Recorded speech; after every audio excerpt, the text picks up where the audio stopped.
if I hadn't been wearing my shield, would have been bad news. Oh Ooh. boy. Interesting piece.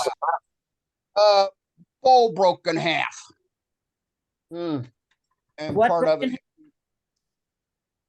What- bowl what- broke in half Okay. while turning it, and hit me in the forehead. Oh, my. And there's no band-aids on his forehead. How about that? I'm Thank looking. I heaven. was looking. I was I looking. had my my Trend Air Shield Pro on, I love mine. and it hit up here. Yeah. And That's a a good size target. That's a and didn't damage it at all. So I'll show you the bowl when I show my other stuff. Reinforce the fact that if you're only wearing safety glasses, you're being dumb. Yeah. Yeah, I love Yeah, my safety shield. That Trend, love that thing. I do too, because I'm not getting all that crap up my nose. My lungs are a lot better since I bought that. Dale, Great. Dale, do you know why Yeah. it come apart? Do you know why it come apart? I think I got it a little too thin. I was going to embellish it, and I started to put some lines to as the border where I wanted to embellish it, and my tool that I was putting the lines in with it skirted on me and made some marks I didn't want. So I was trying to take those marks out first, and that's when it blew apart. And I think it was too thin. Because The reason because it's only about an eighth of an inch. The walls are only about an eighth of an inch thick, and the bottom's about a half an inch thick. And I did not see any cracks. There were no visible cracks in it.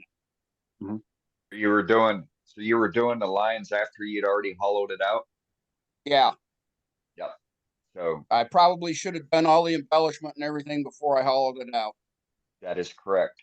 So with it being hollowed out, the walls were flexing.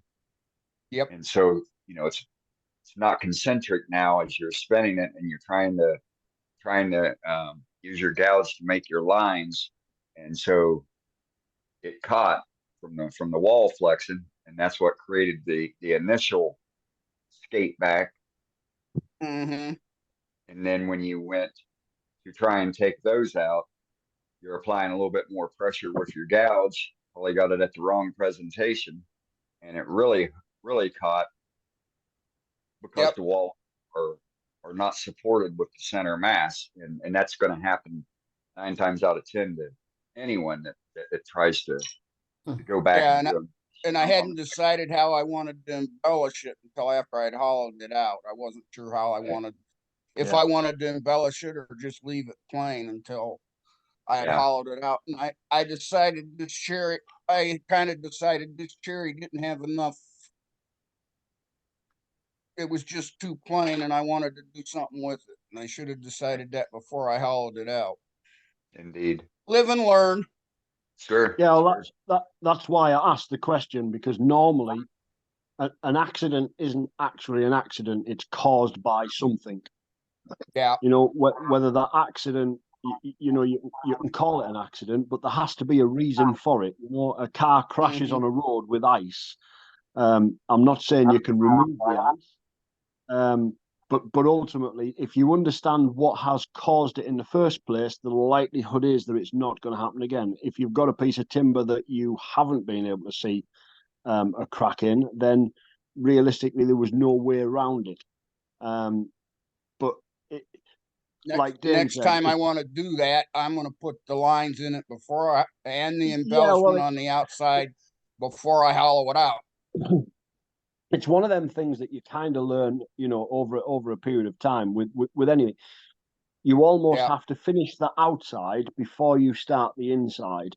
It's very difficult to create a shape on the outside, then turn it, then create a shape on the inside, then decide to, let's say, for example, flame burn the outside. You just end up with a bowl that warps very, very quickly. painting it, decorating it in any way, you've got very limited amount of room to be able to put it back onto the lathe to take away if you don't like it. Which is why we always say, you know, get the base and the outside of the bowl complete, and then start looking at the inside of the bowl. I've heard that happen quite a lot, and I've seen it happen quite a lot where they've taken too much away, so there is no support in the middle, and yet they are complaining or not understanding why the tools aren't cutting. You know, they're getting a ridge. Well, you know, it's when I try to tell somebody it's because it's moving, but the wood's dry, it can't be moving. Yeah, I know that, but you've just ripped the guts out of it. It's got no guts left. Yeah, but it was dry when I started, so it you know, it can't have moved. It's moved. You know, you've walked Flexing, away. yeah. It's moved. But some people don't grasp that if you take all of the center out, the outside ball is there is movement there and there's flex there.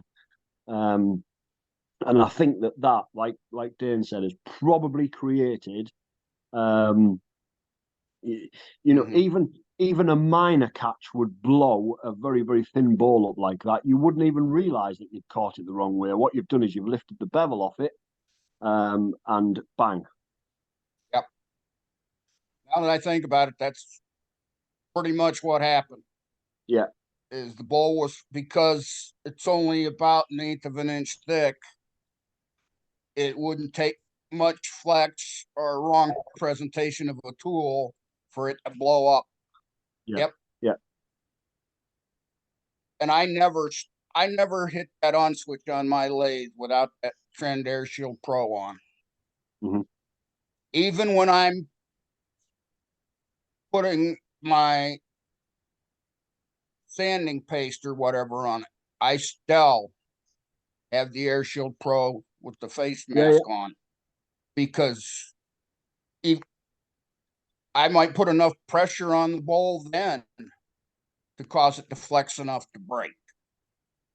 Well, if I've I'm always not careful. Plus, I even don't want when that crap getting all over my glasses. no, and even when I've gone out, when I go out and I do a demonstration, I always say this to people, and I hope I'm not speaking out of line, but safety is one of them things that you personally have to take care of. In England, we have a rule where we can have up to 2 pints of beer and get in a car. Now, some people would say, after a couple of pints of beer, I'm all right to drive. And other people would say, there's no way I'd have a drink and get into a car. That is exactly the same way as I see safety in wood turning. You can stand at your lathe, completely wrapped in cotton wool, with your air shield and your double bars wrapped around you, and everything else that you want to buy safety wise. But ultimately, it's your safety. You know how safe you want to be. If you want a dust-free environment, because we all know it hurts your lungs or gets onto your lungs, that's what you should be doing. And if you decide to stand there with no safety gear whatsoever, it's not my responsibility to criticize you. In exactly the same way as I would only criticize a driver that had had a lot to drink. As a passenger, I wouldn't get in his car. And as a passenger in your workshop, if I saw you doing something that was unsafe, I would tell you. And, you know, I wouldn't be part of it. But I do think that the safety element is down to your personal responsibility, and how far you want to take that